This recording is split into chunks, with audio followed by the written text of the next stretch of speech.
Chapter 13, Countdown to Trinity. "Where do you think they're taking us, Grandpa?" Jimmy asked, looking out the window at the sunset which was beginning to touch down over the tops of the mountains to the west. Grandpa JJ and Jimmy had been placed into the back seat of the second vehicle in the small convoy.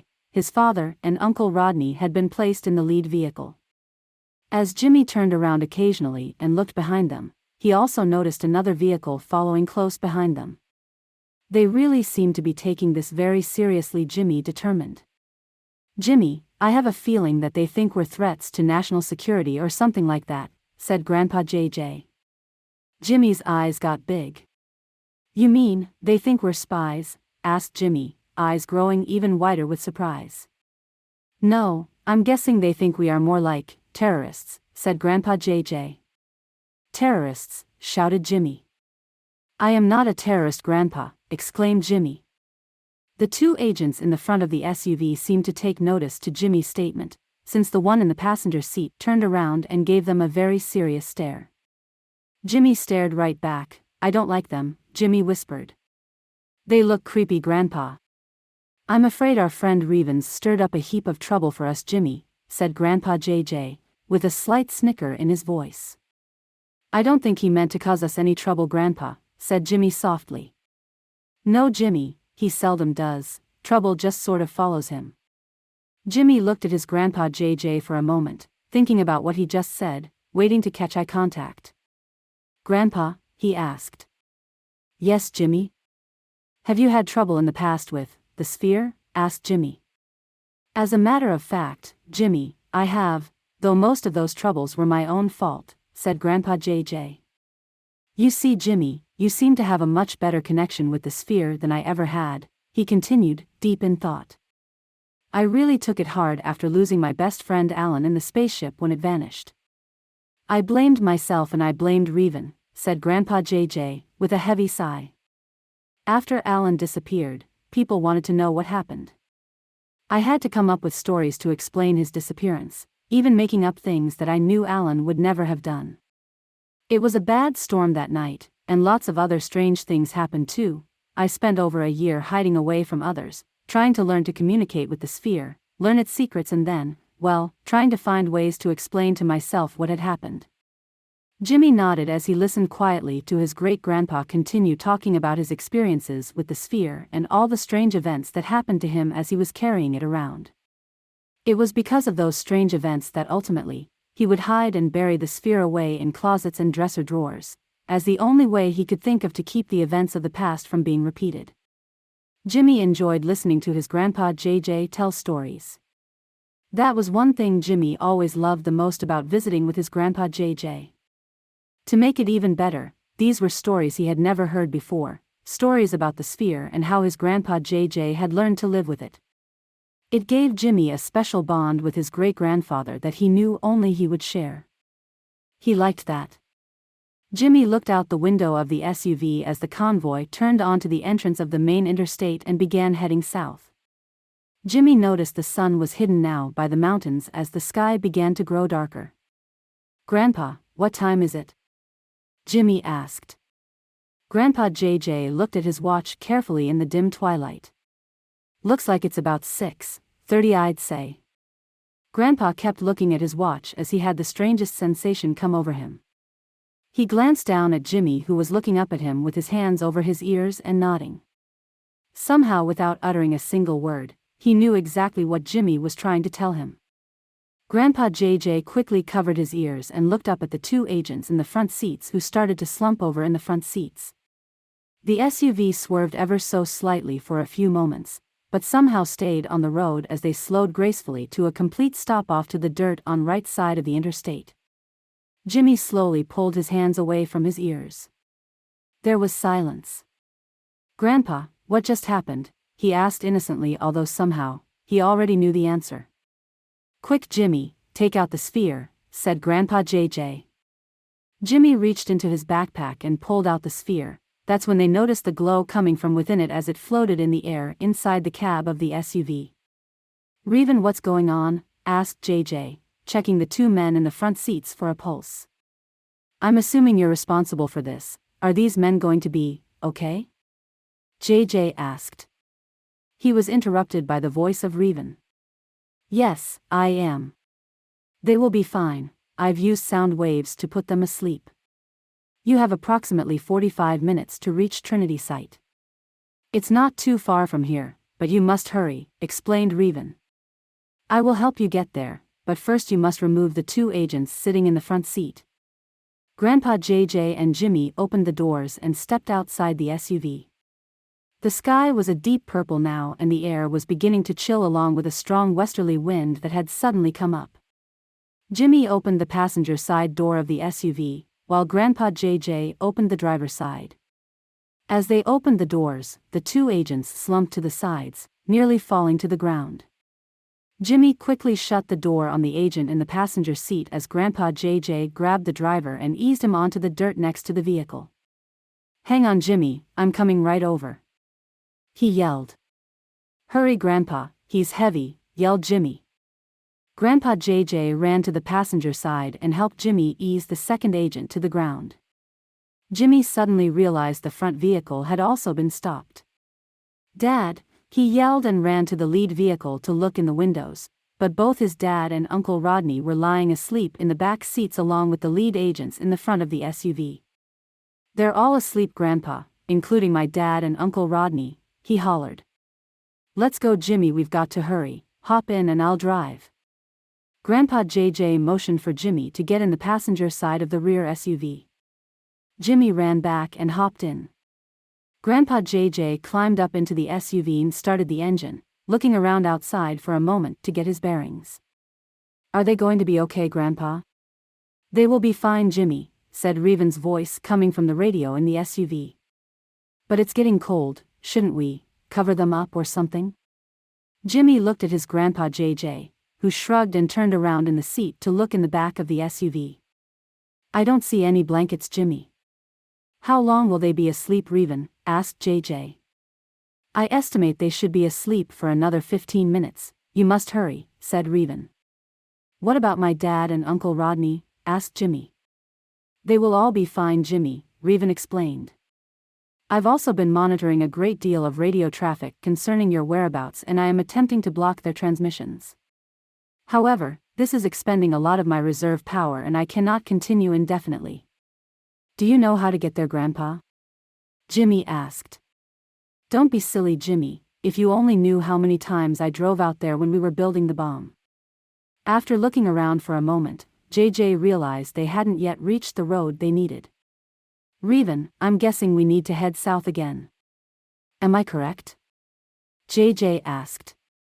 Yes, JJ, you will need to look for Highway 380 going east, which I estimate is approximately 5 miles south of your present location. Reevan answered. Then after you reach the highway, you will need to travel another. Reevan was cut short. Okay, I got it, shouted JJ. Jimmy, we've got to go south a few miles to San Antonio. Help me look for the exit to Highway 380, okay? My eyes aren't as good as they used to be. He paused, putting his seatbelt on, and looked at Jimmy who already had his on. You're a smart kid, Jimmy. Grandpa JJ said as he gunned the engine and headed down the interstate. General Coulter had ordered his team to regroup at Holloman Air Force Base in one of the staff meeting rooms, where they would establish a place to interrogate the Thompsons when they arrived. He was getting anxious to wrap this up and prepare his briefing for the National Security Advisor and the President on the situation at the VLA yesterday. Just as he sat down at one of the tables and pulled out his laptop to begin writing his report, an aide came running in from one of the side rooms. The aide stopped on the other side of the long table, saluting, and panting heavily. General Coulter, sir, we've just lost contact with the convoy transporting the Thompsons here for questioning, the seemingly exasperated aide explained. What do you mean we've lost them? Yelled General Coulter. Apparently, sir, all radio communications with our units in the Socorro area have been having difficulty for the last 15 minutes. Now they're out completely. Someone better find them quick. How could we just lose them? They told me they had 4 of their best agents on it. Coulter arose from the table, grabbing the nearest radio to make a call, and got nothing. Great, someone get me a radio that works, please. Coulter took the radio he had and threw it into the nearest garbage can. He then returned to his seat at the table to finish his report, but realized there was more news on the way as the aide hadn't left yet. He looked up at the aide. "What it is now?" he growled. "Sir, it seems we've also lost contact." The young aide hesitated, realizing that things were going steadily from bad to worse. "We've also lost contact with Colonel Schmidt at the array," the young aide explained. The general suddenly looked as though he was ready to bite his head off. Several of the general's regular staff quickly entered the room, wondering what all the commotion was about. General Coulter slowly stood up facing the aides, speaking slowly and deliberately as he straightened out his uniform. "Go and find Colonel Tashima, and tell him what's going on and to get 2 choppers ready to fly immediately. We need to find that convoy and get in touch with Colonel Schmidt." The general paused a moment. He suddenly felt that everyone he was speaking to had glue stuffed into their ears. "Come on people, you heard me, move it," he yelled. Colonel Schmidt had reluctantly agreed to allow Hunter, Drake, and Stevens along for the ride in exchange for the location and time of the meeting. Drake also wanted to bring along some of the portable equipment to study and record any possible alien radio transmissions. A few moments later the chopper was packed and ready. Hunter looked at Schmidt, who was slowly walking around the outside of the helicopter, apparently making her second inspection. "Everything okay?" he asked. "They were supposed to bring me another chopper with a flight crew, but then when the radio communications went out," she shook her head, keeping her voice low as she spoke to Hunter. "What?" "I need a co-pilot," she answered. "I'm fully trained to fly one of these, but it's not my forte, if you know what I mean." "Well, you're in luck today, Colonel," said Hunter with a huge smile spreading across his face. Schmidt breathed in a heavy sigh. "And why is that?" "Because I was a helicopter pilot for over 6 years, said Hunter. "Blackhawks." Schmidt just gave him a look of disbelief, shaking her head. "Marine Corps, 91 through 97 foot Semper Fi," shouted Hunter. "You really should check out backgrounds a little better." Hunter winked. "You want to fly this thing then?" Schmidt asked. "You won't get in trouble if I do?" Hunter asked. "I might," she grinned, "if they find out." She looked over the chopper again. "You've flown a Huey before, right?" Hunter grinned back. "You're kidding." "Okay, everybody, hop in." Hunter climbed into the cockpit of the chopper and began to start it up. Drake and Stevens jumped in also, after giving each other that "I hope he knows what he's doing" look. "Now, remember it's been a few years, so I might be a little rusty," he said as was glancing over the controls. Schmidt gave Drake and Stevens a slightly worried look. The motor whined for a moment, then the engine started and roared as the twin blades began beating the air into submission. Hunter looked out the cockpit window. It was starting to get dark now as the sun was dropping below the mountains to the west of the center. "Drake, how much longer do we have?" Hunter yelled. Drake looked down at his watch. "We have about 30 minutes, he shouted. "Are we going to be able to make it in time?" "No problem, as long as my co-pilot here can lead the way," yelled Hunter. The twin Huey lifted effortlessly off the ground of the center, rising high into the air. Hunter was really enjoying himself.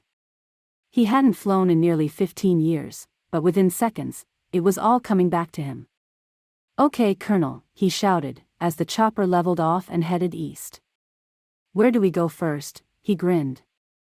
Marlene had been driving south on the interstate for several minutes, constantly glancing down at her watch, and didn't notice the large black SUV that was pulled over on the interstate ahead or the 2 men who were wandering around the vehicle aimlessly. "Mom, stop, it's Dad and Uncle Alex," shouted Seth, who had been looking ahead and instantly recognized the vehicle as one of the SUVs that he saw earlier at Mr. Valerie's house. "Are you sure?" she asked Seth, as she slowed down and pulled over to the side of the road, just ahead of the lead vehicle. "Yep, that's your dad all right, and Alex. I wonder what's going on," she mumbled. As soon as the car came to a stop, Seth and the 2 girls immediately jumped out and ran to the 2 men. "Dad, what happened?" Seth looked around. "Where's Grandpa JJ and Jimmy's SUV?" He then noticed what looked like 2 men lying on the ground behind the first vehicle, and then 2 more agents passed out in the cab of the SUV. The driver's face was squished against the glass, giving him a hideous appearance. Suddenly, the 2 girls screamed when they looked up to the window and saw the face. "Dad?" Leanne yelled. "What happened? Where's Jimmy?" she asked. "We don't know, we've been looking around for them, but they aren't here." "And those 2 over there are dead?" Bobby asked. "No, Bobby," said Rodney. "I just checked them out a minute ago, they're just knocked unconscious somehow, like these 2. He motioned with his thumb to the 2 agents in the SUV. "But not for long, we should get out of here, Alex." "I just grabbed the keys to their SUV and ripped out their wires, they aren't going to be happy when they wake up." Alex agreed and grabbed Leanne by the hand and headed for the car. "Quick, let's get out of here," he yelled. Rodney grabbed Bobby and Seth and they all jumped in the car where Marlene was just getting out of the car and was walking back to meet them. "Get back in the car, Marlene," shouted Rodney. "We're getting in." They all ran to get to the car. As soon as everyone had squeezed in, Rodney turned around and looked back one more time. The 2 men who had been under the tarp were beginning to stand up and move around. Rodney shouted, "Let's go, Marlene, now." They could hear the gravel flying away behind them, as Marlene sank her foot into the gas pedal and the car sped off down the road. A few moments later, Marlene glanced up in the rearview mirror at Alex, who was crammed in with the girls in the back, and Rodney, who was in the passenger seat next to Seth, still turned around looking out the back window. "Would someone please tell me where I'm supposed to be going?" She paused, feeling her frustration and anger rise. "And, would one of you 2 please tell me, what the hell is going on?"